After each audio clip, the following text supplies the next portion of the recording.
All right, we're good. All right. Welcome, everybody, to our new, well, it's not new, semi old, semi new time.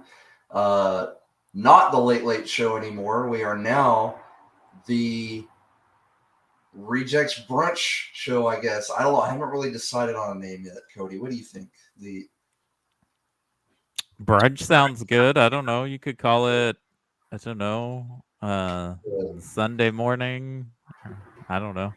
the Sunday Morning Rejects Show, the Yeah. Sunday Morning Brunch Show. I don't know. We'll figure it out, people. We'll get there. But I am here with Cody this beautiful Sunday morning, and my lovely wife Lindsay will be here in just a few minutes. She's running a little late, but anyway, we're here, and we are here to talk Skyfall and Spectre as we continue our 007 series.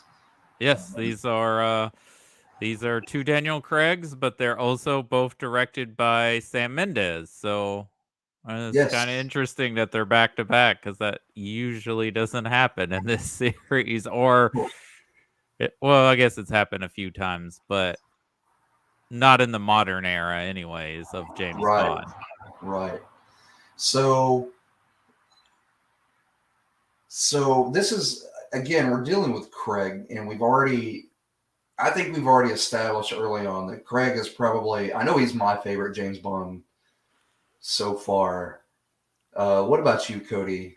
Oh, absolutely. And again, I'll say it again. The reason why I think he is my favorite Bond is because he's the most human of the James Bonds. Like he's made him a more three-dimensional character. He's not just sexy super spy that saves the world and sleeps with a bunch of women. Like there's a lot more going Right. on in his portrayal of the character.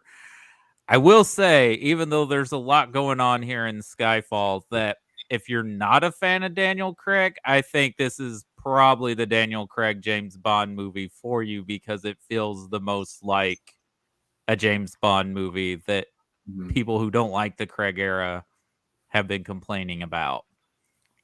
Wow. It's really hard, especially after watching the uh, the early Bonds like we have been. It's really weird to go back and say that you don't like Daniel Craig because you can simply compare the two. Sorry, I don't know if you hear my doggy barking in the background, That's okay. but It happens. she's barking for her breakfast too. So Well, see, I fed she's my dog before we started, and he's still yeah. like right behind me. Well, see, she laid in bed up until the point that it was time to get up and start a show, and then she's like, "Oh wait, oh we're getting up. Okay, well it's breakfast time now." So, because I swear she is just as lazy.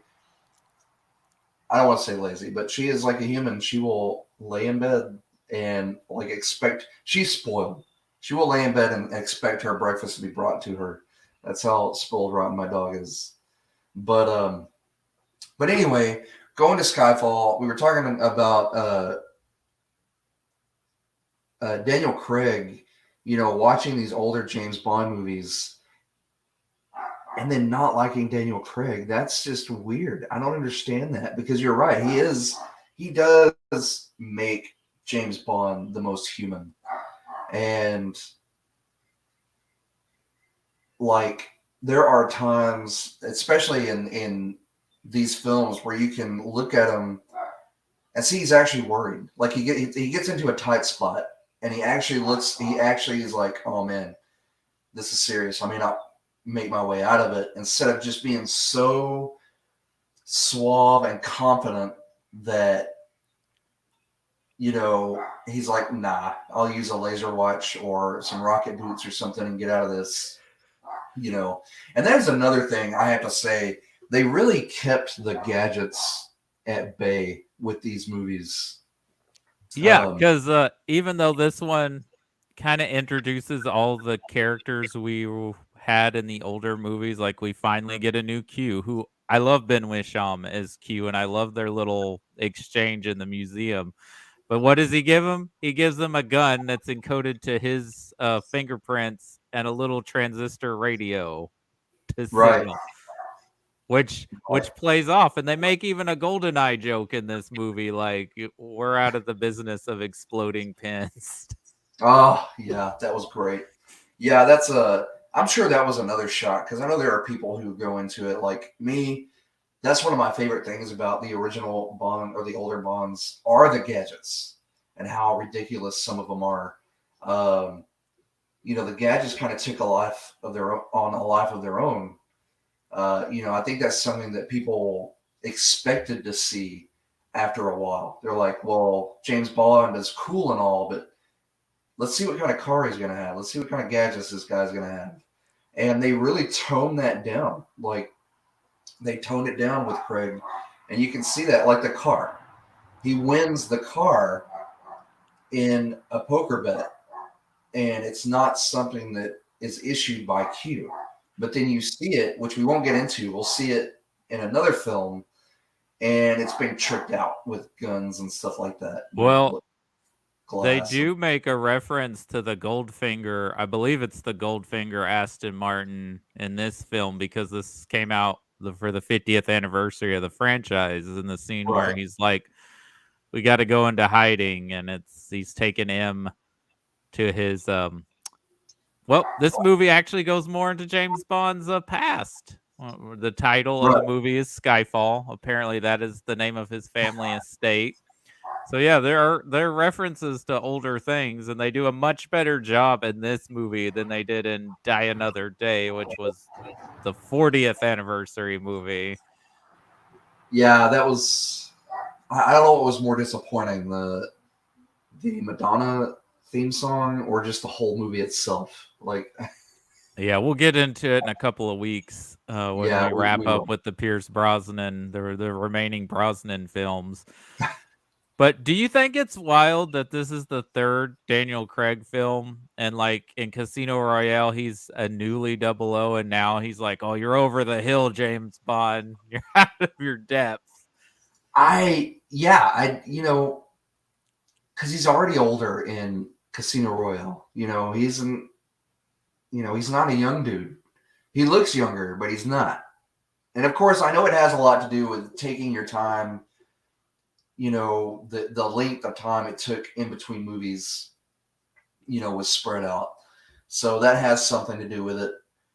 Yeah, But this is 4 years between Quantum of Solace because they weren't sure what they wanted to do with the franchise. Like they're like, "I want to make another one, but we want to make sure it's good right, and it's got to be the right story." But man, Daniel Craig, he's in two of the best Bond movies ever made. Like, how is that possible? He did it. Like, Casino right. Royale and Skyfall are both amazing movies. They are. Casino Royale is up there with. I may have said something in an earlier post. I can't remember, like, with one of the earlier Bonds being one of my favorites. But man, uh, Casino Royale, from the opening of that movie with the parkour action sequence, and I mean that's just balls to the wall. Like, so that's if that might be up there with my favorite Oh, Bond. I prefer Casino Royale over this, but I really enjoy this movie a lot. And this is like I said, this is more of a traditional Bond movie, even though they are still playing with the franchise. I think Right, this is the one if like you want the stuff that you feel like is missing in the other Craig films, it's here. right. And, And I and will. I'm Go gonna ahead. I'm gonna say something a bit controversial, probably, but I think Naomi Harris is my favorite Moneypenny. I think she's fantastic in this. I Yeah. like that she's a full fleshed character. Mm-hmm. Like she's not just the secretary pining for James Bond. I like their chemistry. Like they have good. They've always had. Usually, whoever's Bond and Moneypenny have good chemistry in those dialogue exchanges. But I like Craig and Harris here together. Like they're both characters. Like it's Right. not just caricatures. And I like that she was a field agent that shot James Bond. Yeah, I thought that was great. Yeah, yeah, they made her a field agent. She was a field agent, and I love that. I absolutely love it. And you're right. She's not just a prop piece that you see like at the beginning of the movie and then maybe towards the end, where she's like, "Oh no, he's in bed with another woman." Hee hee hee. And then of course the chiefs of staff or the generals who are in the vicinity or Q are embarrassed, and then roll credits. In this, like you said, she actually mistakenly shoots Bond. Was it a mistake? I think it was a mistake. Like, I think it was, I don't think she was actually aiming for him. It hit him, or did it hit him?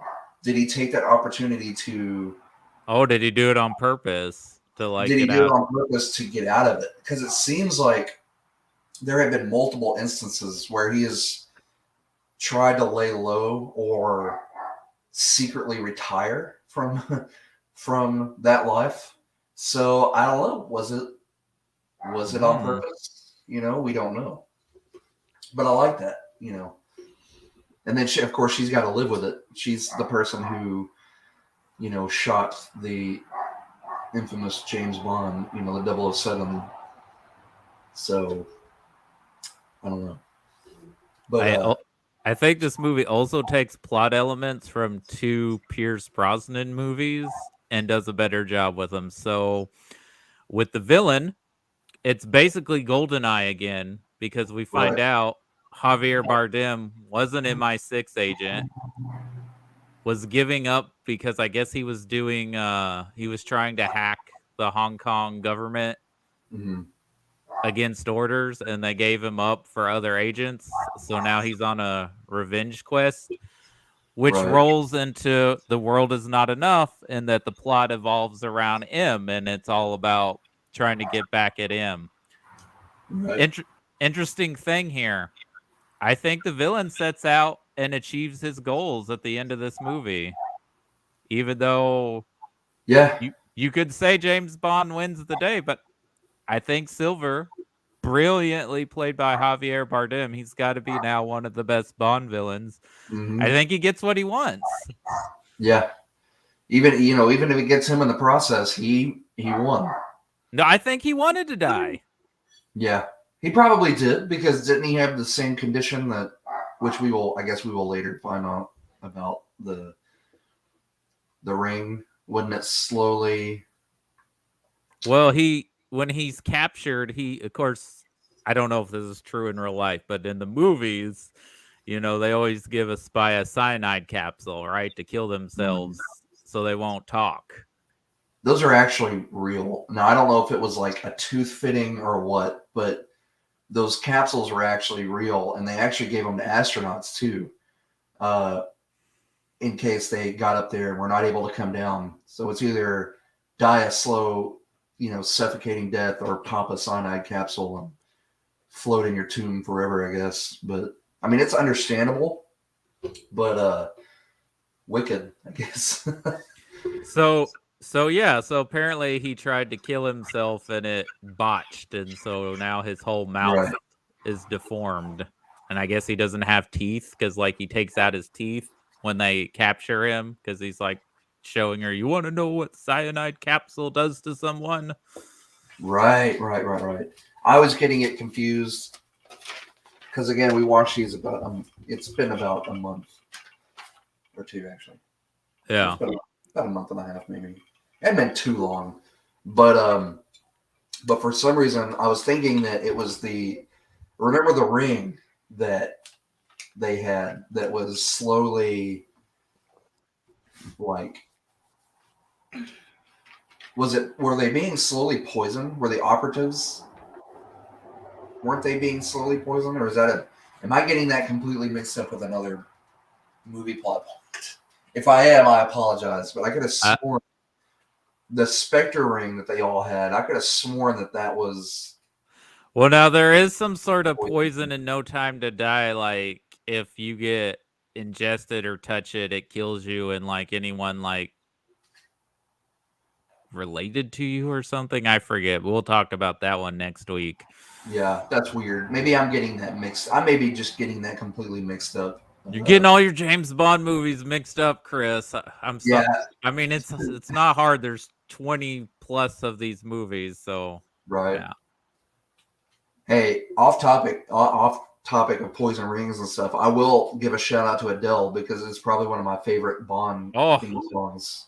absolute banger. This is great. I love this Yeah, song. she nails it. I She's think right up there. everybody gave Adele props when that song came out because I'm pretty sure I remember a picture of her with an armful of trophies of some sort. What? She got an Oscar for this and has run the tradition since this song. Every Bond movie has won Best Song at the Oscars, including No Time to Die. Just won an Oscar for Right. Best Song. Which I like that song too. Yeah, I do. I do like that song. Let me get something straight here. Is it already it's not the 60th anniversary of Bond already, is it? It is the 60th anniversary of James Bond. Skyfall is 10 years old. It's a 10-year-old movie now. No way. It's not. Shush your mouth. Wow. That is I true. did not realize it was that old. That Because sounds about right. it seems like a couple of years ago I just watched the Adele thing at the Oscars. Like, all right, 50 years. That's cool. And now it's been a whole other decade later. Yeah, I'm like, oh man, where did that 10 years ago? That's crazy. Oh. Yeah. Well, I had to that ask. 10 years is just I was hanging like- around under everybody's eyes. That's where it went. Yeah, I was like, wait a minute. I thought I could have sworn I just saw a 60th anniversary. Are you sure that was for the 50th? Skyfall was for the 50th. And And you know another thing that's cool about this movie? There's not really a Bond girl. Like there's that one lady, which not cool James Bond, that you have sex with a woman who's basically been a sex slave most of her life, but Yeah, you right, creep. right. Well, or M was his Bond girl for this movie. yeah, And he does well, a beautiful job of it. I gotta say, I love this movie, even though it becomes Home Alone in the final act of the movie. Yeah, Home Alone. But yeah, I like that they have such a close. It's almost like a mother-son relationship. Almost Right. like she's more than his supervisor. She's like a mentor to him. Right. And I think, like, and that's what I like about it. It started out like in, oh, I just had a blank. It started out In Casino Royale. You know, he comes in and there is that they're butting heads, and she thinks that he's just probably obnoxious and, you know, a tool. Well, we And all then thought that by the about Daniel time- Craig until we saw that last James Bond movie. Yeah, and then by the time we get I'm stealing it. you gonna give me another one? Maybe. Because I've held on to that for like 3 weeks. I'll give it right back. Okay. Finish your thought on James. But guys, hair scrunchies are like gold around here. They get lost, and I hang on to mine religiously because I need it for my luscious locks. But anyway, you know, in Casino Royale, they do start out, and it's kind of like a love-hate thing.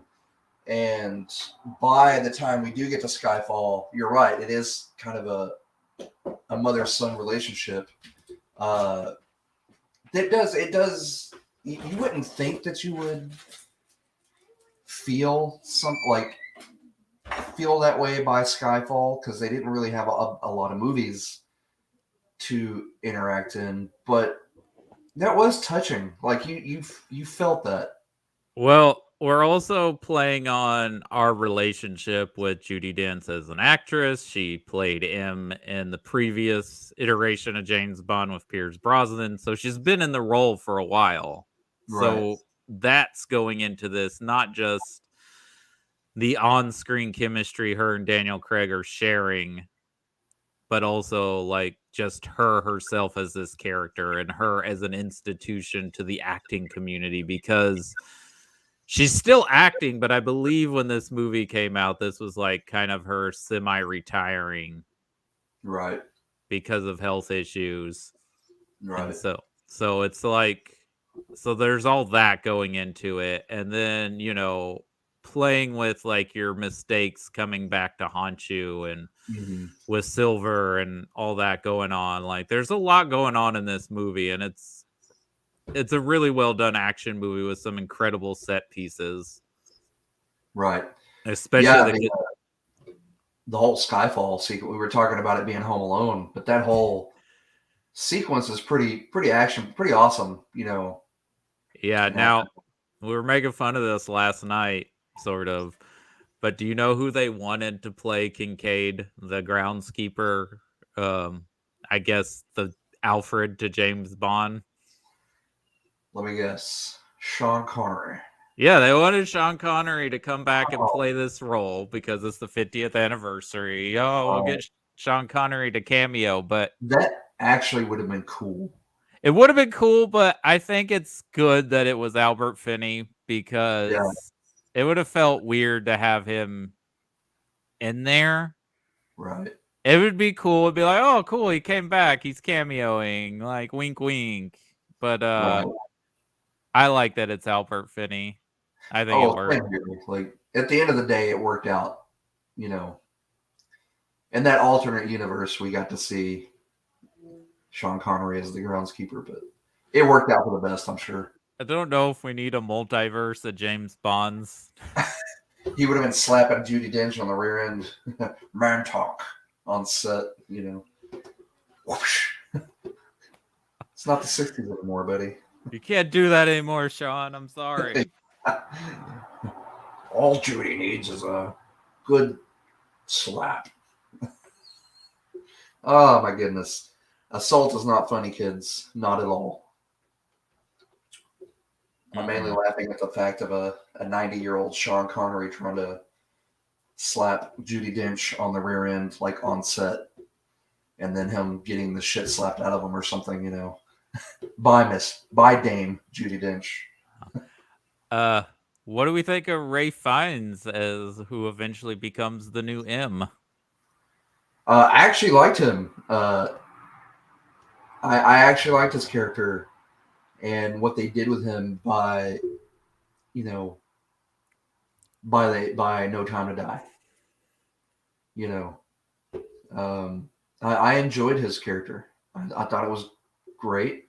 I really don't know who else I would have liked to have seen in that role. I'm pretty sure if I had some time to think about it, I probably could have come up with a few people, but I kind of liked his coming in and taking that role. But yeah, this got great action sequences. Not only the final act, but I love the casino fight with the Komodo dragons.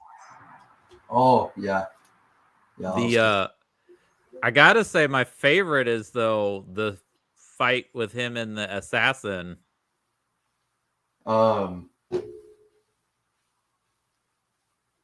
Yeah. Now, which one of these? Hang on. Okay. Yeah. Now, I liked the. Now, first, if we're talking about.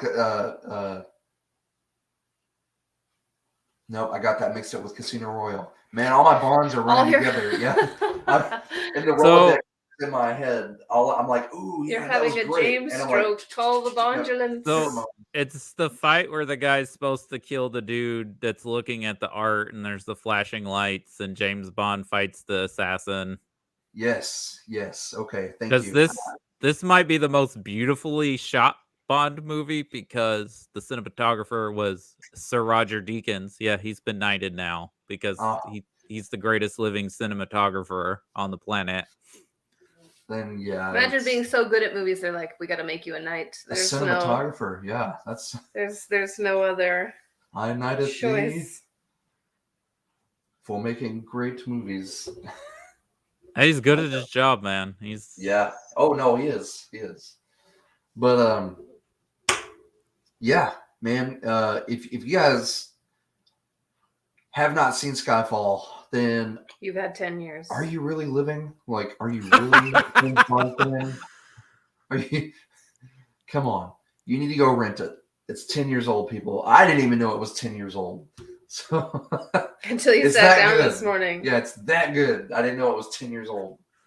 But well, I mean, if a movie is so good, it stands the test of time. And I don't know if Skyfall is going to stand the test of time, but right. if a movie is so good and it doesn't feel dated, then you've done your job. Like you've Right. done something. The story and the acting and the filmmaking has lived up to where you're not noticing, oh, this movie's of its time. Right. Granted, it's only 10 years, so maybe we're not right there like, oh, this is such the 20 teens. Right. Well, I will tell you, I hope that I will tell you on my ranking that it is right there on the cusp. And when I mean on the cusp, it is a so close second. Like I would bet if I won the lottery, I would bet all my money on this. It is such a close, like Black Rain is right here. What?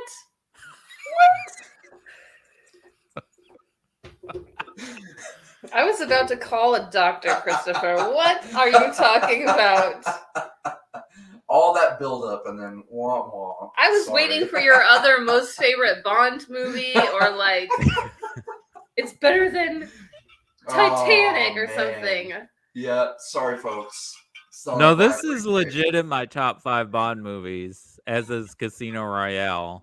So yeah, it's up there. It's definitely in the top 5. I'm up there with you on that, Cody. But Casino Royale is probably in the top 3. no, it's top 2 for me. Top 2, yeah. But yeah, it's good stuff. Like if you like, seriously, sit down and have a Greg. Greg. Well, we don't know who Greg is. Yeah, I don't know who Greg is, people.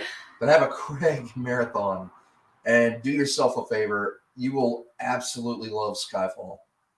Oh, and if you're a James Bond fan, you're gonna love the ending of Skyfall when he walks through the little velvety door, or whatever you call that.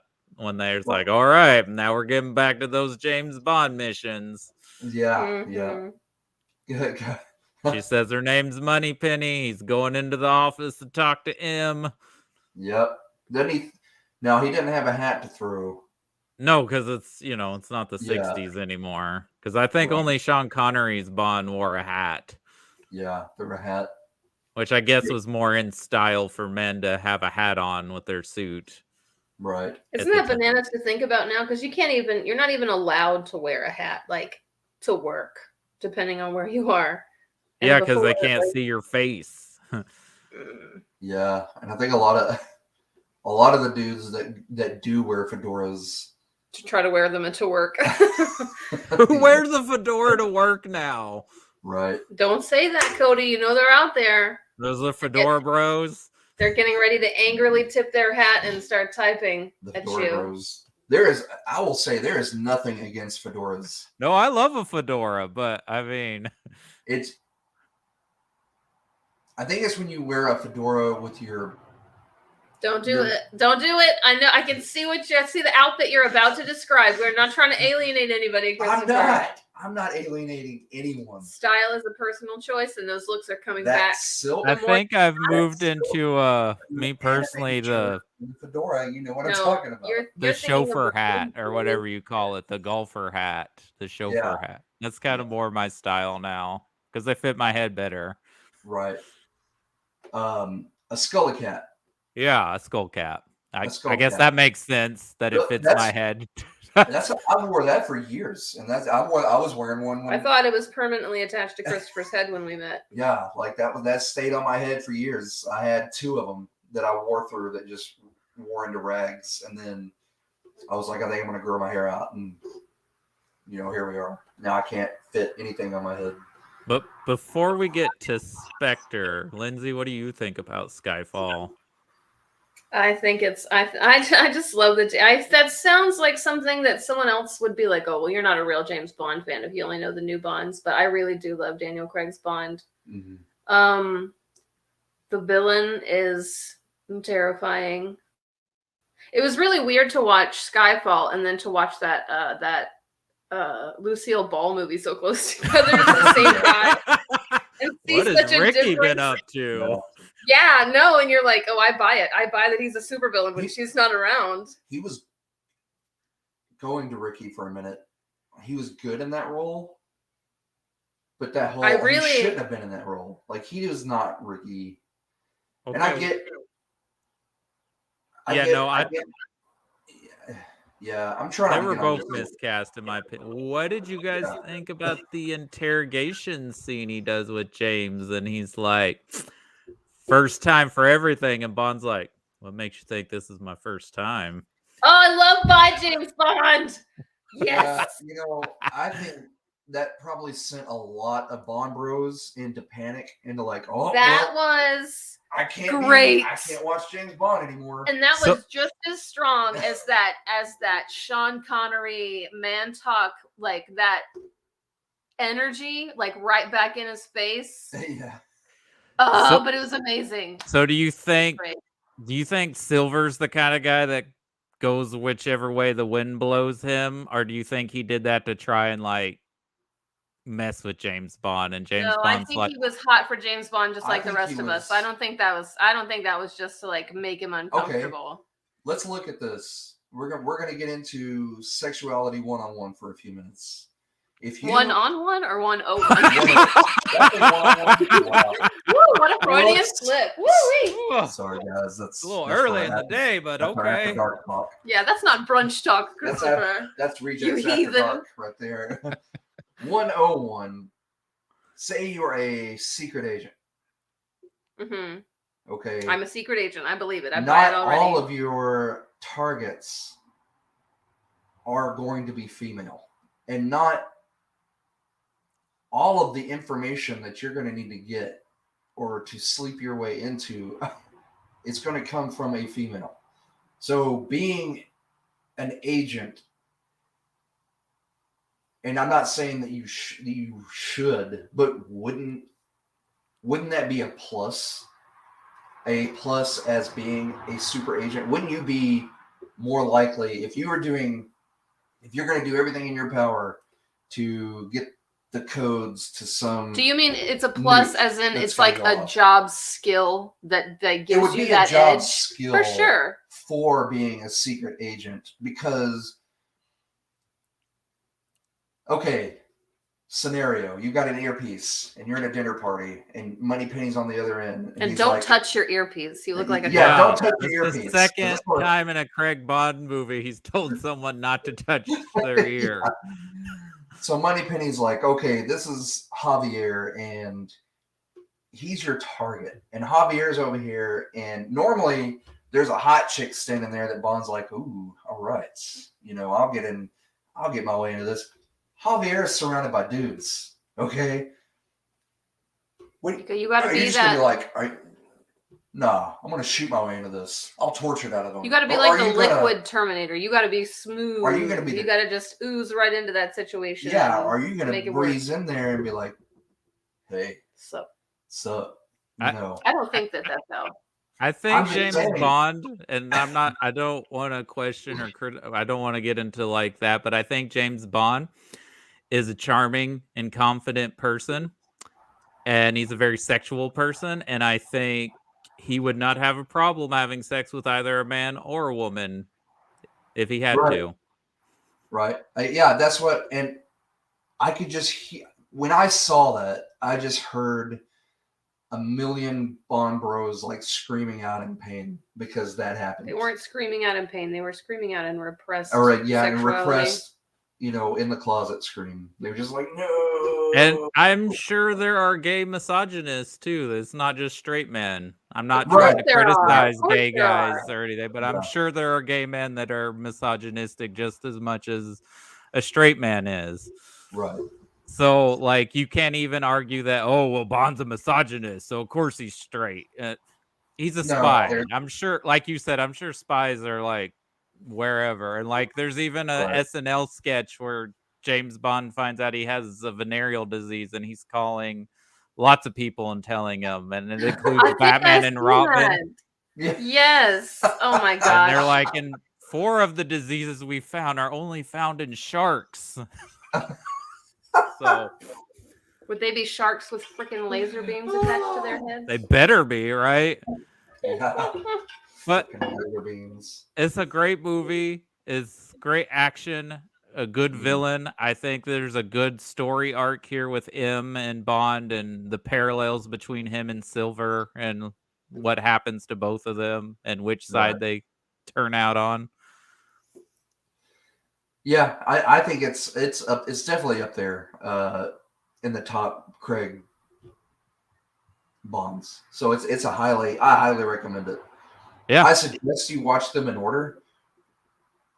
But if you're just looking for a standalone, if you're like, this would be the one to watch standalone, even though they try to shoehorn it in the next one. And if you guys are ready to talk about Spectre, go ahead. I'm going to go refill my coffee, and then I'll come back and tell you why this movie is not as good as Skyfall. Well, yeah, we'll go ahead and go in. We'll slide into Spectre and Will we know? I have to make sure I know what Spectre's about because, like you, I think we marathon them so hard that they're all just like a Bond blur. Yes, Spectre is Christoph Waltz, and it opens there at the Day of the Dead. Yeah. That's a cool scene. That whole the Day of the Dead scene is great. The Day of the Dead like chase and kaboom. Oh, I love it. I love it. And the helicopter scene is great. But wait, now that came out in that makes sense. Because there was like an explosion of cultural appropriation around like the Dia de los Muertos and the sugar skulls and that whole the aesthetic of that particular event that was really surging in 2015. I think it was started in 2014, but it just kind of like, you know how trends do. Well, 2014 is when the movie The Book of Life came out. Right. Which predates Coco, but is nowhere near as good of a movie as Coco, even though Book of Life was mostly a Latin and Hispanic creative crew. But I mean, the co-director of Coco was Hispanic and Latin, but they just did a better job of like. Well, the Book of Life didn't have that whole Disney Pixar backing either. I think that'll definitely amp up your visibility and in everyone's memory as, oh yeah, remember the Dia de los Muertos movie that came out for kids? Yeah, I remember Book of Life I think. Well, Book of Life is where these two guys are basically battling over the love of this one girl. And the main guy accidentally dies and ends up in the spirit world and meets his family. But I think Coco is more about the actual holiday that is celebrated in Latin culture, particularly Mexico. So I think that's why it's a better movie, because it's actually more about the Day of the Dead than Book of Life is. But I love the opening in Spectre. Like the first 90 minutes of this movie is solid for me, and then it like just crashes and burns for me. Really hard. What part does it start to go in and crash and burn for you? When they get to Blofeld's hideout, which I hate. I hate what they do in modern blockbusters for a while. They were doing this, where they would bring back a character that we know, but they're going to keep, oh no, he's Fran Obenhauser or whatever. Like they did that with Star Trek Into Darkness. No, he's not Khan. He's not Khan. And then he's Khan. Or in The Dark Knight Rises, Marion Cotillard's not playing Talia al Ghul, but she is. And like, I don't even know why they kept it a secret. And then like his name is supposed to mean something to James Bond. But if we're going within the Daniel Craig era, that name means nothing to him when he reveals it. Okay, your name's Blofeld. But they made him his stepbrother, and he's just his whole evil plan. He's the architect of the whole franchise at this point in the Craig films, is because Daddy liked James Bond more than him. Yeah, I can see that. Maybe they did that in Austin Powers, didn't they? That Dr. Evil was his brother, and it's like, what? Maybe I blocked Can't that do out of that my in a memory, real but Bond movie. I do No, I remember it. I just don't remember why. that plot line. Yeah, I agree with you on that, Cody. Like he should not have been his stepbrother at all. Like, that was a big deal. Like, oh, they got the rights back to Spectre. I mean, your movie's called Spectre. Any James Bond fan that's seen the older films already knows who the bad guy is. Right. Like, because that was a huge deal, because before they were trying to set up this evil organization called Quantum, right? Oh, yeah. And yeah. So now they have the rights back to Spectre. They can use Blofeld as a character because this is a prominent character in the novels. He's a prominent villain in the Sean Connery era of the James Bond movies. And then for whatever reason, the rights or something, they couldn't use it. And like the only other time we see him is briefly in For Your Eyes Only. And you just see a bald guy with a cat. They don't say his name. Yeah. Like but Bond fans know. So why keep that a secret? And I'm gonna say sometimes, even though on-nose casting seems perfect, sometimes on-nose casting is not good. Christoph Waltz is fine, but I would have liked to have seen a more interesting choice for Blofeld. I think that didn't Blofeld always have kind of a German or a Well, his name is Ernest Stravo Blofeld. Yeah, it sounds very German. I don't know. I think they went with Christoph Waltz because he could pull off. It almost seemed like that was the only attribute. He's a great actor, but it almost seems like, well, he sounds like Blofeld, so we'll give him a scar and he can be Blofeld, you know. I will tell you what I do like about this movie. I like that the whole MI6 team is in on the mission. I like that Moneypenny, Q, Tanner, and M are like the gang, right? They're like the Scooby gang to James Bond in this. Like, they're helping out. They are. Does that mean that Daniel Craig is Scooby-Doo? Yeah. It felt like a Mission Impossible movie. Mm-hmm. Yeah. The teamwork aspect. Yeah, it did. Which is another franchise that I would like to get into after we wrap up James Bond. That, and there's not as many of them, so we could probably do. Yeah, there's only 6 instead of 26. We could do it in like 3 weeks if we split them up into pairs. But yeah, I feel like that was the only. You're right about that, Cody. Really thinking about it and looking back on it, it did feel like that they were just like, well, he sounds like Blofeld, and he's a good actor, so we'll give him a scar and he'll be Blofeld. But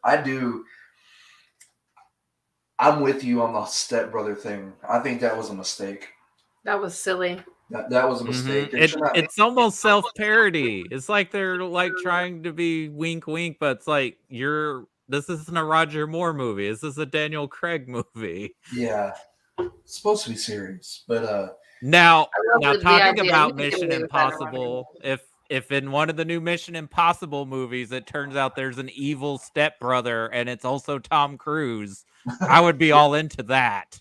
He has an evil twin. Yeah. Yeah. Tom Cruise would love to play his own evil twin. Opposite himself is probably his dream. What I would like to see is, and they could totally do it, because Mission Impossible, the MI6 team, MI6. Nope. That's IMF, the Impossible Mission Force. Yeah, IMF. Thank you. They could easily do a crossover with Bond. You mean just like a quick fist bump between James Bond and Tom Cruise? Yeah. Even just have them in passing somewhere would have been great. Like, now I want Daniel Craig to show up in a cameo in the next Mission Impossible. Is like, hey, that would have been awesome. Have him sitting there and have Cruise sit down next to him on an airplane or a train or something. And they're both getting ready to jump off the top of that thing for different reasons. They both look at each other, and right before they start up small talk, and right before he says, "I'm James Bond," he gets cut off or something, and then he has to leave, or you know, I thought that would have been smooth. I think that would have been smooth. Mm-hmm. You know something else I like about this movie? What's up? Moneypenny has a life outside of MI6. I love that Outside for of her. flirting with James Bond, good for her. Yeah. Yes, So you does- get it, so does Moneypenny. Q. So does You don't Q. need That's when we James find out Bond. that Q's a cat guy. I love that. Yeah, Q Yeah. and He's like, what about my cats? Q and Moneypenny both, you know, Are not, their own person and not Yeah. just Not just prop there to people. service James Bond on his mission.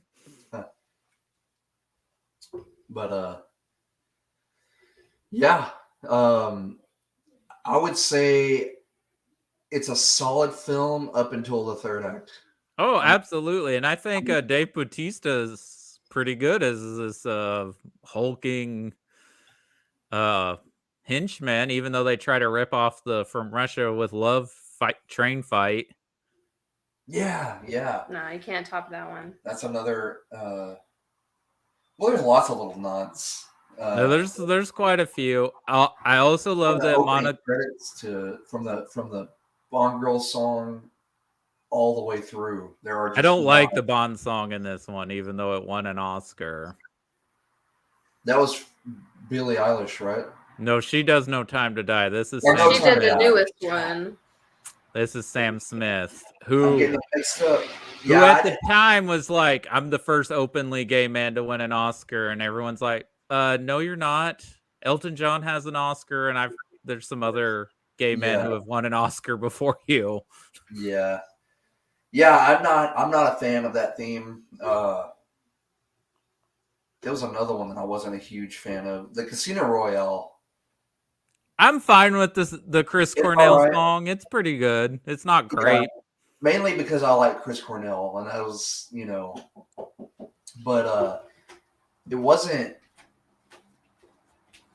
Okay, not all Bond themes have to sound the same, but no, there's the various different ones. There's your love theme. There's your classic Shirley Bassey theme of that, Right. and then you have like a rock theme. Sometimes they'll get a rock star to do one. Right. And I guess this is kind of a love theme.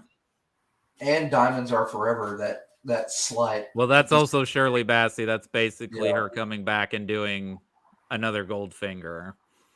Yeah, pretty much. She was Which I like Diamonds Are Forever as a song. It's not as good as Goldfinger, but it's like the best part of that movie is that song. And then Moonraker, I'm sorry, Shirley Bassey. It's just hard to make a good song out of Moonraker. It is. It's like trying to make a song out of the Star Wars theme. Like, it's just hard. Hey, Bill Murray tried. Yeah, he tried. And he succeeded for the skit, but, you know. This is another thing, and I think it works better in the next Bond movie when we talk about it next week, but I don't really buy Daniel Craig and Lea Seydoux as a couple in this. Like, I feel like they're like just wanting to remake On Her Majesty's Secret Service, which I find weird because they basically did that in Casino Royale, even though that was a book already and that's in the story. But it's like, you kind of already did that for Bond, so why are you trying to replicate On Her Majesty's Secret Service? Right. Yeah. Like, I didn't buy their romance, and also I didn't buy why he cared that Blofeld showed her dad, Mr. White, from Quantum of Solace and Casino Royale killing himself. Like, why does Bond care that she sees that other than like no one should see their dad shooting themselves? Like, what does that reveal about him? Like, he was going to kill himself no matter what. I think that maybe tried to. I think that was trying to show that he's a little more human than. It didn't. Oh, that he actually cares that, like. It didn't work in the scene, but I think it was them trying to make him a little more human instead of just an emotionless killing machine like the other Bonds. Right.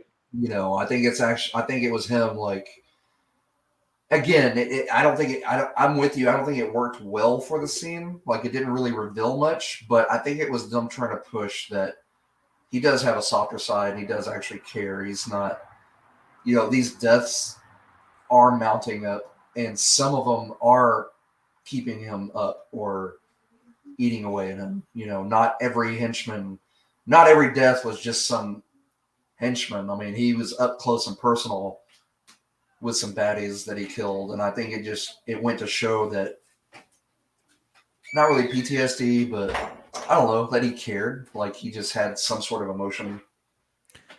Is another thing that drives me crazy, because I don't know if you guys remember this, but in the marketing built up before like they shot the trailer or like started filming, they had a huge build up that Monica Bellucci was in this and she was the Bond girl. Like she's hardly in the movie, and like she didn't even really need to be in the movie. But I love Daniel Craig's answers in the press tour for this when they asked him about being in the movie. They're like, "Oh, what's it like for Bond to be with an older woman?" Guess how much older Monica Bellucci is to Daniel Craig? 4 years. She's 4 years older than him. Isn't that the grossest question they could have asked? Why do they keep asking questions and like guess that? what his answer was? You mean a woman his own age? Yeah. Right? Is that what's weirding you out about James Bond? Oh my gosh. But of course, the controversial thing, and everyone got mad about Daniel Craig when he was on tour for this, was when people kept asking him, "Oh, are you going to do one more? Are you going to do another Bond?" And he's like, "I'd rather slip my wrist than answer that question." Yeah. Well, of course, like, I don't know why people get mad. I mean, I'm sure he's feeling like, I don't know if I want to do any more of these. And that's all you guys are asking me. You're not even asking me about the movie or anything else. And like, and how many people have asked him that by that point when he says that to an interviewer? Right. And look, I understand when you're doing these press junkets, you have to get certain questions asked. You have to, they have their set of questions they have to, like, that they may not even personally want to ask, but they like have to ask them. Right. But like, I've seen actors and actresses get pissed off at these things, and they'll storm off, or they'll, who was that? Ed Harris. Oh yeah. Ed Harris. There was something, I want to say it was on National Treasure, that they kept asking him about something, and it wasn't even about the movie. It was like about something else. And he just stands up and he goes, "We're here to talk about a movie and not about anything else. I'm done." And he just like walks off, and I left out the curse words. Oh yeah, I'm sure Ed Harris had a lot of those. I'm sure I've heard stories about Ed Harris's how he is on set and like as a person. But I will say this: despite whatever Ed Harris is as a human being, he is one of our most underrated actors, and he's a very gifted individual. Up there with I know this probably isn't his greatest movie, but The Abyss. Oh, he's not a fan of talking about that movie, but James Cameron made Ed Harris cry, so. Well, yeah, sure. But man, he was awesome in that movie. Like, I mean, he's awesome in everything else he does, but that movie specifically for dealing with what they had to deal with and the conditions, he was on point in that movie. I loved him in that movie. Do we think that James Cameron would be more under fire had he had those tactics this day and age of making a movie?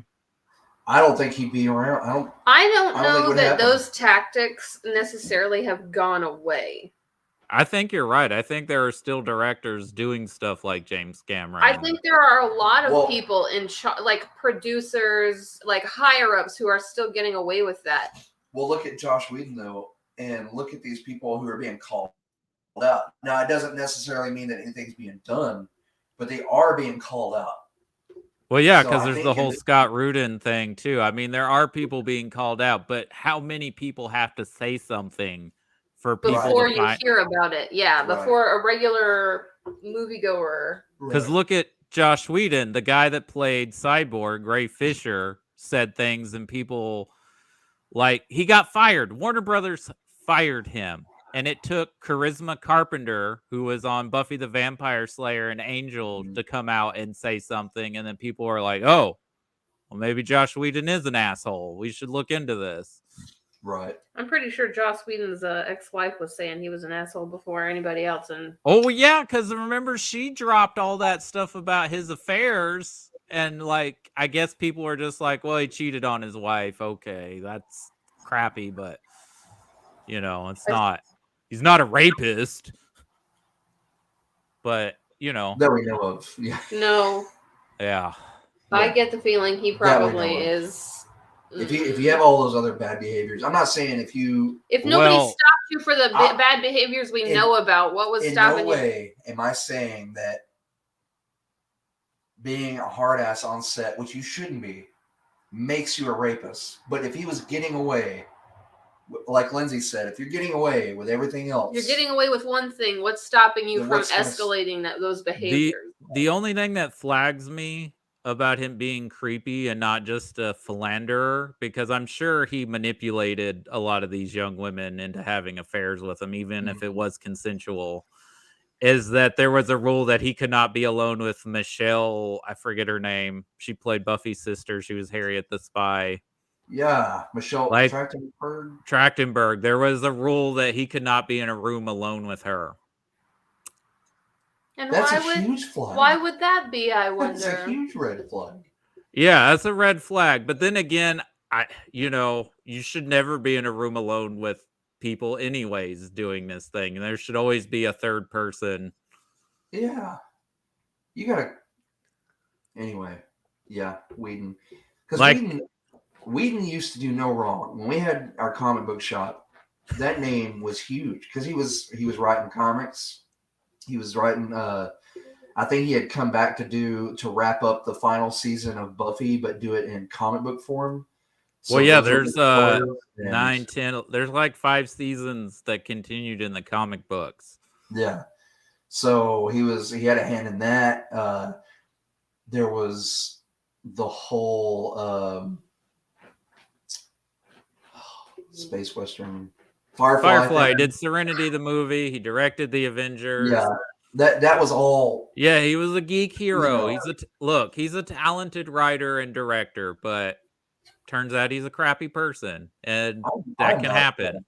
Either I know, like I'm not shitting on it. I really tried to get into Buffy, but I just couldn't. I like the movie a little better than I think. Let's jab him in the ribs there, well, Joss Whedon. That's just personal preference. I mean, I will tell you that I don't think I can watch Is it Dollhouse? Is that the show he did with Elijah Dushka? I don't think I can watch that now because it's like, all this. Yeah. Context is important. Yep. Like which I don't think they're rebooting Firefly. Like they're actually going. I hear they're supposed to be rebooting Buffy too, and his other show that he was doing for HBO that he got fired. Well, they say he resigned, but I think they fired him because of all the stuff that came out. Is they're doing a new showrunner, which is actually a pretty cool show. So which one was it? It's called The Nevers. The Nevers. I've heard of about these women with superpowers in like Victorian England. Yeah. Yeah. It's pretty good, but yeah, they're coming back with a woman showrunner. So as it kind of needs to be, like right. Yeah. I'm not saying men can't direct women, but I'm pretty sure there are women, stop it. You had enough time there to are do that. women out there that are more than capable of directing, women. So but now Catherine Bigelow directs movies about men. Yeah. I get the feeling Catherine Bigelow isn't like they both can. I just think that the opportunity needs to be because there's not enough opportunities or female voices creatively in the industry. Right. That's why is male the default? Right. But Spectre, what else do you guys think? Or what about Spectre? So I think Sam Mendes really didn't want to do this movie, but because Skyfall was like, and it still is the biggest Bond film financially to ever come out, they're like, come on, you can do one more. I think maybe he had all what he wanted in one Bond movie, and I think it shows. Like sometimes maybe you just had put all your ideas in one movie. Right. Maybe he was in the last one, so I might as well. Yeah. Well, yeah, because they're like, well, that made a lot of money. You did a good job. Come back and do one more. And Right. you know, sometimes baby don't pressure people to do movies they don't want to do, because then you could have got someone who had a more interesting idea for this movie. Right. Right. Right. Someone with more enthusiasm about the project in the first place. Mm-hmm. Although I will disagree with that on one trilogy, that I think they should have kept the same person. Well, I don't think J.J. Abrams should have directed all three of those, but I think there should have been like a Kevin Feige person, like Yeah. overseeing all three films. Right. I think that's what, maybe you put it perfectly, Cody. That there should have been Some a consistent Feige supervision. person. Yeah, there should have been consistency with it. But don't you just kind of want to see J.J. Abrams and Ryan Johnson keep undermining each other with each Star Wars movie? They just come back and make one, and then they're like, "Oh, I didn't like that stuff. We're gonna do this one." No, it's kind of It fun leaves though. so many plot holes. Okay. My biggest beef, and this is all I'm going to say. We're not going to get into Star Wars, okay? The lightsaber, Luke's lightsaber. It was this huge freaking deal, okay? This big deal. And Maz, I mean, it was, she touched it and had these flashbacks. You could hear Luke and Obi-Wan and Yoda and Qui-Gon. Something was about that lightsaber, and it was important. And she reaches out to it. It's the last shot. It's the last shot. Now, in the opening shot of the next movie where he takes it and just throws it, that felt like a big slap in the face. I'm sorry. That did. Personally, that felt like a big slap. I didn't mind it. I understood Luke's character in the next movie. I'm going to tell you what I do am bothered about, which has nothing to do with Star Wars, but you mentioned it. It's the character, was her name Maz? Maz Katana or something. Why is this actress Lupita, and hard to say her last name, so I don't want to butcher it, who's an amazing actress, is one of the most beautiful women on the planet, is an Academy Award winner. Why are the majority of her roles voice worked, and she's been hardly in any live action movies? Right. That is a crime within itself. Well, but see, why is the only Black Disney princess a frog for most of her movie instead of like an actual person? Why in Soul is the main character blue-ish, white-ish figure? That's a complaint that when Soul came out, even though I think Soul is a phenomenally beautiful film. Oh, it is. Yeah. It's that choice in particular. Yeah, they're like, why is it every time? And then there's the animated movie with Will Smith as a spy. He's a pigeon or a bird most of the movie. Yes, he gets transformed into an animal. Yeah, yeah. Those feel like purposeful choices, and when you start to see that pattern. Even though I very much enjoy Princess and the Frog as well, I think it's a very underrated Disney movie. Oh, it's on repeat around here pretty regularly. And I'm kind of sad that was a flop, because I feel like that killed a traditional 2D animation. Was it that movie, or was it No, I think they were. No, I think they were getting ready to ditch 2D animation, and this one was like a. Well, another problematic person to bring up. When John Lasseter was the head of Disney Animation, his goal was that Pixar would do the CGI and Disney would go back to traditional 2D, because Tangled was supposed to be a 2D movie. It was going to be called Rapunzel. It's going to be in traditional animation. But I guess at midpoint when they were working it, they decided to go to CG. And once Princess and the Frog was a flop, they went full into it, even though I think they had already made the changes before, because it takes years to make these movies. Right. So which one came out? Let's see. Princess and the Frog came out in 2009. Tangled came out in 2010. Okay, because I remember Brother Bear when I was that's 2003. Yeah, that's way earlier. I was working at the theater, and everybody, I remember it was a big deal because they were like, this is the last, traditionally When animated Disney movie. was getting ready to transition over to like just all Pixar, they gave their backup animation studio like the B string studio. They kind of gave them free reign on those last few animated movies, which is why you got great movies like Emperor's New Groove and Atlantis and Brother Bear and stuff. But Disney didn't put their Disney effort behind like advertising those movies and stuff, and they were like, well, it's going to be shut down anyway. And a lot of those animators ended up going to work for places like DreamWorks. So it was just really Disney just being Disney. Yeah. So I think their last traditionally animated film is that Winnie the Pooh film that came out. Oh, that was cute. Our kids watched that on repeat when they were really little too. Is that the one with the heffalump? No, it's the Baxton. Yeah, the Baxton. Well, that's an older one. That's an OG animated Winnie the Pooh. But yeah, I think Spectre is. I said it was one of the worst Bond movies. That's just because compared to some of the other when you have Skyfall and Casino Royale, it is. But I mean, it's not like a horrible movie. It's just kind of for me. Yeah, like it's a good-looking movie, but that's about it. And there's like some stuff I like about it, but that third act, like it's almost self-parody, and I don't like that. Like it's all interconnected, and because I do not buy that Javier Bardem's character is working for any organization. I could buy like the guys from Casino Royale and Quantum of Solace are all connected, but I don't think Silva, whatever his name is working for anyone. I think he's on his own little psycho revenge scheme. He has true chaotic bi energy. Yeah. He's the Joker in a way. Yeah, he is. Yeah, that's a good way of putting him. Well, I think that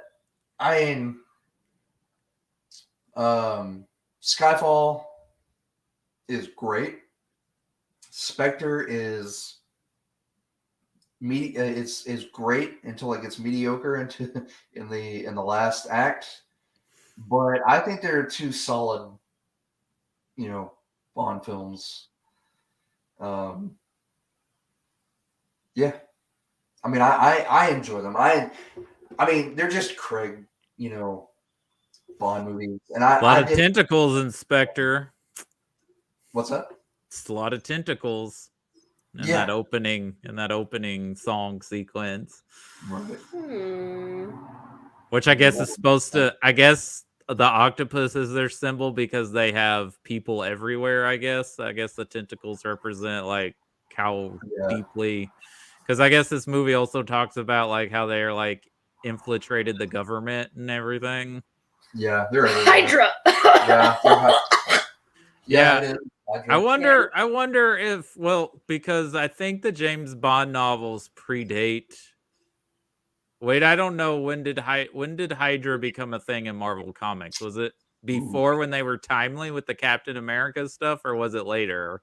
No, I think it was later. Okay, so maybe late 60s, early 70s. Okay, so and I don't know in the James Bond novels if the octopus was the symbol for Smirch because they're called Smirch in the books, and they changed it to Spectre in the movies. So maybe they predate Hydra as far as that. Right. Hydra. But yeah, it's Daniel Craig. So if you like Daniel Craig, you'll give Spectre a watch. And you kind of have to watch it to watch No Time to Die. So I guess No Time to Die kind of makes Spectre somewhat more watchable because like they do a better job in No Time to Die with the whole Madeline Swan character. Hydra's first appearance, Strange Tales 135, August of 1965. Okay. Well, they're pretty close then. Yeah, they're right there together. Maybe one read the other and was like, It's a good Maybe idea. so. Yeah. Well, yeah, I think that kind of wraps it up for this week's brunch. The two Bond films, and we need mimosa glasses for our next brunch. Yeah, next time you see us, we will have our big flowery Sunday hats with mimosas. Well, I think next week one of the movies we're talking about is going to be good for flowery hats and mimosas, because we're going to end the Daniel Craig era with No Time to Die, but we're going back. And the reason why we kind of went through this Craig run is because you kind of have to watch all these together. Right. Is because the next one we're pairing it with, because I felt like this is a good pairing, because one, the director of this movie only directed one James Bond movie, and they heavily reference this movie and No Time to Die. We're talking On Her Majesty's Secret Service with No Time to Die. Yes, that right there should be an excellent pairing. So I'm ready for that one. So many references in No Time to Die. I mean, so many Easter eggs. It's great. That'll be fun. So that'll be next Sunday brunch. What are we doing? Do we have anything for Friday or Saturday? Saturday, we're doing Thelma and Louise, which hopefully is a much more coherent episode, because one, we'll have a guest, and two, it's actually a good movie. Movie, yeah. So yeah, that'll be fun. I'm looking forward to Thelma and Louise. I haven't seen that in a long time. Hopefully we'll be a little bit more on our game for that one than we were last night. I think the bad movies have their place in discussion. And our name is Video Store Rejects. We got to talk about and even if we do some reject ideas and plots and execution in movies. Yeah. But I guess sometimes that's the fun when you talk about a bad movie, is you don't even really talk about the movie that much. You just are rambling about things. Well, it was fun either way. So, well, Cody, thanks for joining us on your Sunday morning. Well, thanks for moving the show to keep me included on a weekly basis. Oh, no problem. What else would we do? To stay involved, so that's why I was like, hell yeah. Cody, nobody wants to sit here and watch me and Chris talk to each other about movies. We already do that. Like, just I'm all over the place. People would just be like, "What's going on? What are we talking about?" Yeah, we're just getting on babbling for like Cody an is hour. our executive function. Otherwise, this would just be incoherent. You're our Feige. Yes. Aww. You're our Feige. Feige. I'm the Kevin Feige of Video Store Rejects. You keep us I'm sorry I haven't created phases for us, guys. I guess I need to start wearing ball caps every week. You're my ADHD med, Cody. Yeah. Keep me If this was a real video rental store, you'd be like the general manager that's like, come on guys, you got to look like you're working in here, otherwise people are going to start to complain to Blockbuster Corporate or something. I'll tell you what Miss James told me once at the theater. Chris, that one spot on the counter, I'm pretty sure is wiped. You can move to a different one, because we just stand around. You're just going to wear the finish off the top. Because we'd be done, not a lot to do at the theater, especially once you get cleaned up and you're in between shows, but Berkeley would want you to keep busy. And there's absolutely nothing to do. So we'd stand there and just wipe the counter, the same spot in the counter. Like, when I was there, over and over again. I was told there were cameras, and if you were caught sitting, Berkeley would call Miss James and say, hey, why aren't they busy? He would. He would. So I was there right before it all buckled down, huh? Installed the cameras. So I got to see semi-Nazi movie theater in action. But yeah, if you were not working, he could pull up, because he had cameras installed at all of his movie theaters, in the manager's office, like in all the places where you could see employees, and he would go and check them throughout the day. And if you didn't look engaged in something, okay, so how's he keeping up with Minter Wells? Because that's pretty far away. Because I know that he had the Jacksonville, the Henderson. Was there a fourth one? I think there were a few. I know when I was there, he had sold or was planning on selling one. So yeah. But I remember, I was like, okay, Jacksonville, Henderson. I can't remember. The third one might have been somewhere in East Texas too. But I remember Minter. I'm like, Minter Wells. That's way far away. Yeah. That's the theater. Or Mineral Wells is probably what it's actually called. People just drop the AL for whatever reason. Yeah. But we know this because no, I can't say that. What can't you say? You can't say I can't say that we know on that the a recording were true because he called. There was something inappropriate that went down in the office between a manager and an employee. Well, that's always a fun day to walk in and be like, why are they? And they caught both of them, or he called Miss James, and they had to address it. So we were like, oh, no, he's checking the cameras. Because how else would he have known about that, But anyway. All right. Well, I think that kind of wraps it up. It's got to wrap it up because we're done talking about movies.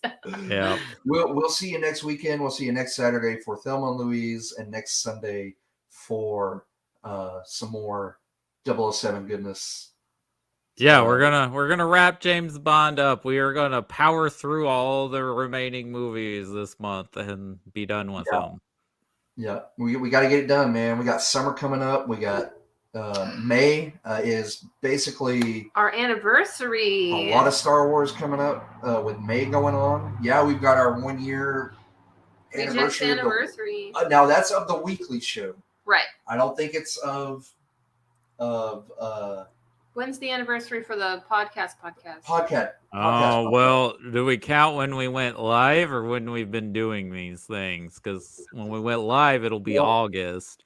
But we've been doing these since December of 2020. Right. Now, that's the main podcast. I'm talking about the main podcast. Oh, the weekly is either the end of this month or sometime. I can't remember if you did your Nothing But Trouble episode in April or May. But we're right around the corner there. It was either the last week. It was either the last week of April or the first week of May. It was right in there. I'm going to go back and look. I have May 3rd in my head, but there are a lot of dates rattling around up here, so I don't know that's. So in August it'll be what, 2 years for the. Well, no, December. Year. I said August of last year when we started doing the show live mainly. Gotcha. Instead of just audio. Okay. Because I'm a horrible editor and I'm like, I don't want to edit, so just watch us talk for an hour and a half. I tried. I really did. I really did. And it's not my thing, man. I'm like, live. We'll just do it live. But you either like it how it is or you don't. Yeah, you either like it or you don't. But so yeah, we got a 2 year coming up on that, and then a 1 year coming up on the weekly show. So yeah, some pretty good stuff coming up. Yay for us, I guess. Look at us sticking to things. Well, I mean, it's partly because this pandemic won't go away, I think. So we're all still just like, well, let's keep this hobby up. Yeah. But you know what? It's been fun. I have seen so many things that I probably normally would have skipped over or not have watched already. And, or getting to go back and revisit things in depth and getting to talk about it. So that's what I like about it. It's fun, good stuff. But anyway, all right, Cody, we'll go ahead and wrap it up. Hour 18 minutes. I think we did a good job talking about these movies. Stayed a little more on track than we did last night. Well, that's because it's in the morning. I don't think any of us have alcohol in us right now. Well, right. Maybe you do. No, I don't. No. Not yet. And you would know it, guys. You would know it. And I think last night I had already half fallen asleep and then re-woke up. And so I was probably a little bit in a between consciousness and unconsciousness. Oh, yeah. It happens. Those late shows, some of those late shows were kind of hard to get through. Just being tired, but it was fun. But we'll be back next week with some good movies. Yeah. See you rejects later. And a quick reminder, I'm trying to set up Star Trek the Motion Picture. For a watch party? How does that work? For a watch party, I can do it through StreamYard. I can host up to 10 people, I believe. So seating is limited unless I can find a different service to stream through, so I can stream to more people. But I don't know Well, yet. I know Zoom and Microsoft, or Google, Team whatever. meetings. Yeah, you have to have a membership to last longer than an hour, Oh, that's and lame. you got to pay. Then we And might. I just don't know stick how with many people you can Freeman. put on a Skype call. That would be the only other one. Or Skype. I'll have to look at that because Everybody I know forgets Skype was first. I'm just really I'm more familiar with StreamYard because we've been using it. I know that I can host a video and either stream it on to Well, you can Facebook stream it or stream it YouTube to or people. Twitter or whatever platform you want to put it on. Yeah. But we'll probably just stick to that until I can come up with a better solution, and we'll just have to. Because I don't know if we'll have 10 people. I know we've had quite a few interested, but it also Yeah, it's depends just on a matter of getting a time and when people, if everyone, because there's no way you're going to get all 10 people to be like, yeah, that's a good time for me. Right. So I need to do that. I know John said that he was good within a certain time period, but it's earlier in the day. So I don't know. We'll look at it. We'll look at it and figure it out. I'll post sometimes. But I mean, the response has been good. So lots of maybes and a few goings. So, but anyway, Cody, thanks for chatting with us, and you enjoy the rest of your Sunday. And I know we are. We got to go do some errands and go visit my parents. So. Well, you guys have a good day. I'm going to be here with my dog, and I have to go to work later this afternoon, but that's okay because it's at home because I'm basically a hermit these days. Right. No, not a hermit. You're a hobbit. I'm a hobbit. Okay, I like that better. I do have a Bilbo Baggins sign on my by my front door. That's like, you can only come if you're here for official party business. So Exactly. There's nothing wrong with being. Which I have to explain that reference to my mom every time she reads it. She's Yeah, like, what is that? I was like, it's a Lord of the Rings thing, Mom. So. All right, man. Guys, we'll talk to you later. Cody, we'll see you later. Enjoy talk to you your guys. Sunday. Yeah, You enjoy too. Enjoy that banana bread. Mm-hmm. Oh, yeah. We're going to enjoy that banana bread. All right, guys. See you later.